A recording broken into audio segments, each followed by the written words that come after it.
샬롬, 이동춘 목사입니다. 오늘도 여러분의 삶이 주님의 평안으로 가득하시길 기원하며 하나님의 말씀을 나누겠습니다. 오늘 말씀은 갈라디아서 6장 9절과 마가복음 2장 1절에서 5절 말씀입니다. 우리가 선을 행하되 낙심하지 말지니 포기하지 아니하면 때가 이름에 거두리라.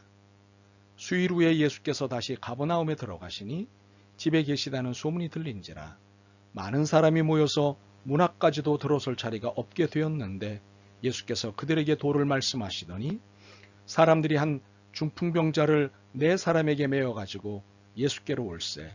무리들 때문에 예수께 데려갈 수 없으므로 그 계신 곳에 지붕을 뜯어 구멍을 내고 중풍병자가 누운 상을 달아내리니 예수께서 그들의 믿음을 보시고 중풍병자에게 이르시되 작은 자야 내 죄 사함을 받았느니라 하시니. 아멘. 갈라디아서 6장 9절과 마가복음 2장 1절에서 5절 말씀을 본문으로 포기하지 않으면 이라는 제목의 말씀을 나누도록 하겠습니다. 우리는 살면서 수많은 일을 결정하며 삽니다. 어쩌면 인생이란 결정의 연속인지도 모르겠습니다. 아침 잠영종 소리에 눈을 뜰까 말까부터 무엇을 먹을까, 지금 잘까 말까에 이르기까지 종일 무수히 많은 결정을 하며 사는 게 우리의 삶입니다. 그런데 이런 일상의 결정 중에는 간단하지 않은 결정들이 있습니다. 긴 인내와 역경의 극복을 전제로 하는 결정들이 있습니다. 예를 들면 입시, 직장, 직업, 결혼, 투자 등등과 같은 것들입니다. 이런 것들은 단기간에 이루어질 일들이 아닙니다. 결정을 하기도 어렵지만 이루기까지 긴 시간과의 투쟁과 인내가 요구되는 일들입니다.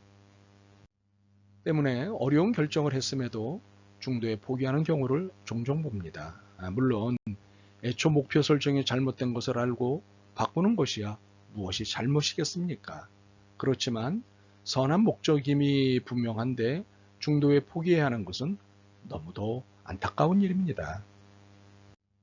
오늘 본문은 오래전 영화 미션 임파서블 3를 보는 것 같습니다. 가버나움에 예수님이 오셨다는 소문을 듣고 말씀을 듣겠다며 그리고 이적 행하심을 보겠다며 사람들이 몰려들었습니다.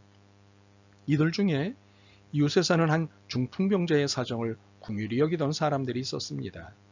그중 4사람이 침상을 마련해 중풍병자를 짊어매고 예수님이 계신 집으로 왔습니다. 그런데 사람들이 너무 많아 비집고 들어갈 틈이 없었습니다. 앞에 있는 사람들에게 사정을 해보지만 누구도 도움을 주지 않았습니다. 혹 양보를 하는 사람이 있어도 워낙 겹겹이 모여 있는지라 예수님 앞으로 가는 것은 불가능하였습니다. 순간 여기까지가 우리가 할 수 있는 일의 한계인가 보다라고 생각을 했습니다. 그리고 이 사람의 운이 여기까지인가 보다고 생각을 했습니다. 그런데 갑자기 그들에게 한 생각이 스쳤습니다. 포기할 수 없다. 포기할 수 없다는 생각과 동시에 예수님이 계신 바로 위의 지붕이 뜯어졌고 드디어 중풍병자는 고침을 받게 되었습니다. 켈빈 쿨리츠는 세상의 인내를 대신할 수 있는 것은 아무것도 없다라고 말합니다. 견뎌내는 사람을 이길 수 없다는 말이겠죠? 그렇습니다.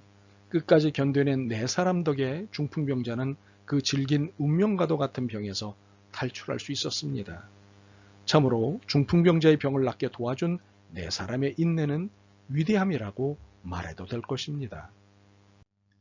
사실 위대한 사람이란 비범한 결단력을 가진 평범한 사람일 뿐입니다.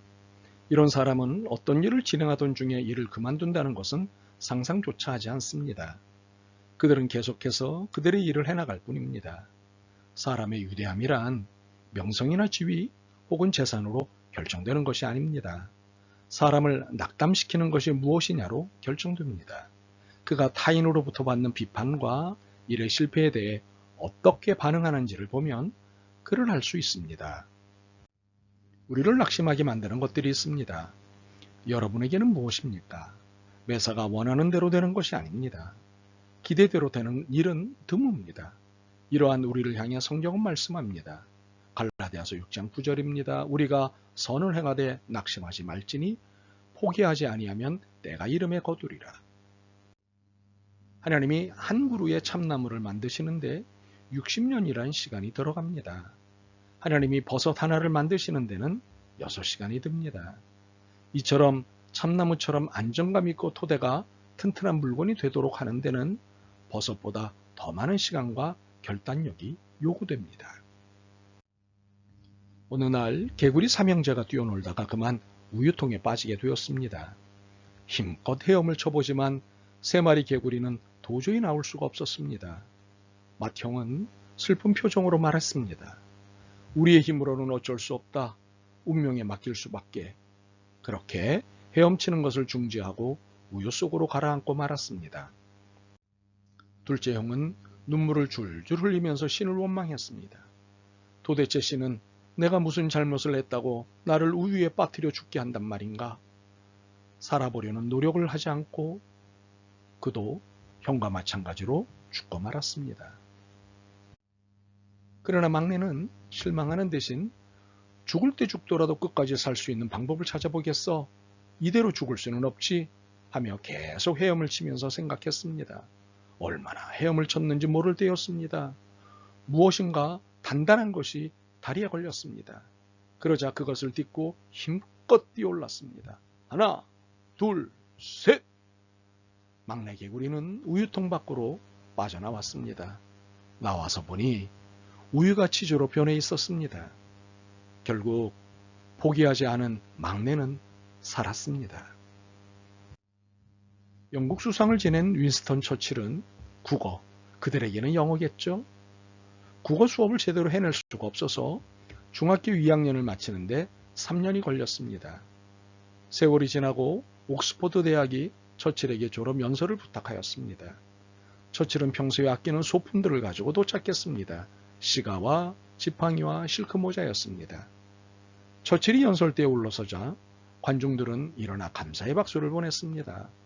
처칠은 누구도 흉내낼 수 없는 위엄을 갖고 관중들에게 조용히 하도록 신호를 보낸 후 시가를 입에서 빼 실크 모자와 함께 연설대 위에 놓고 그의 연설을 기다리는 관중을 둘러보았습니다. 그리고는 소리쳤습니다. 절대 포기하지 마십시오. 그의 목소리에는 권위가 넘쳤습니다. 몇 초가 지났습니다. 그는 뒤꿈치를 들며 앞으로 몸을 숙였습니다. 그리고 다시 한번 소리쳤습니다. 절대 포기하지 마십시오. 그의 말은 천둥이 되어 관중들의 귀를 쳤습니다. 처칠이 손을 뻗어 실크 모자와 시가를 잡는 동안 관중석은 조용했습니다.